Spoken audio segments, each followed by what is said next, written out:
प्रिय साथी तिमी दुई मुठी आफ्नो माटोको अस्तित्वलाई बन्दकी राखेर मुहारमा रङ्गीन हाँसो र मनभरि अनौठो सपना लिएर बडै मानको आकाशे यानमा चढेर मुगलान निस्कँदै लाग्दा मैले आँखाभरि आँसु लिएर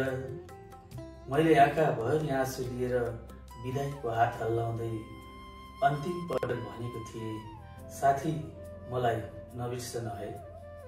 बारम्बार पत्र प्रेषित गरिरहनु है।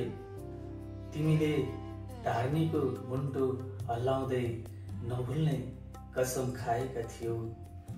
तिमीले धार्नीको मुन्टो हल्लाउँदै नभुल्ने कसम खाएका थियौ। बारम्बार पत्रहरू पठाइरहने प्रण गरेका थियौ।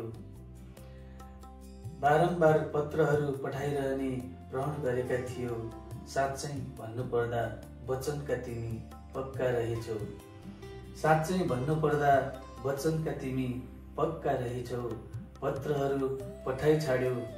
तिम्रो पत्र साह्रै सुन्दर थियो। तिम्रो पत्र साह्रै सुन्दर थियो। रोटी खान नपाएका नेपालीका कथा मुटु छुने खालका थिए।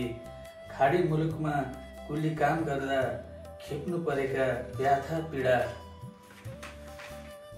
आँसु आउने खालका थिए। अनि तिम्रो पत्रमा बारम्बार देशको हालखबर सोधेका थियौ। त्यसैले मैले सगरमाथा भन्दा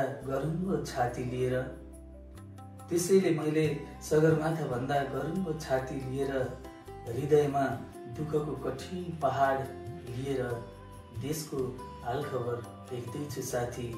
तिम्रो पत्रको जवाब लेख्दैछु साथी। अहिले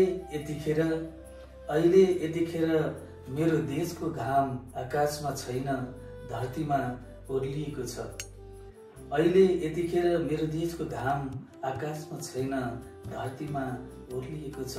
न त जुन नै आकाशमा छ, यहाँ जुनको हत्या भएको छ। आस्थाका ताराहरू पिलपिलाउनन् आजकल आकाशमा निर्ममतापूर्वक निमोठिएका छन्। यहाँ यस्तै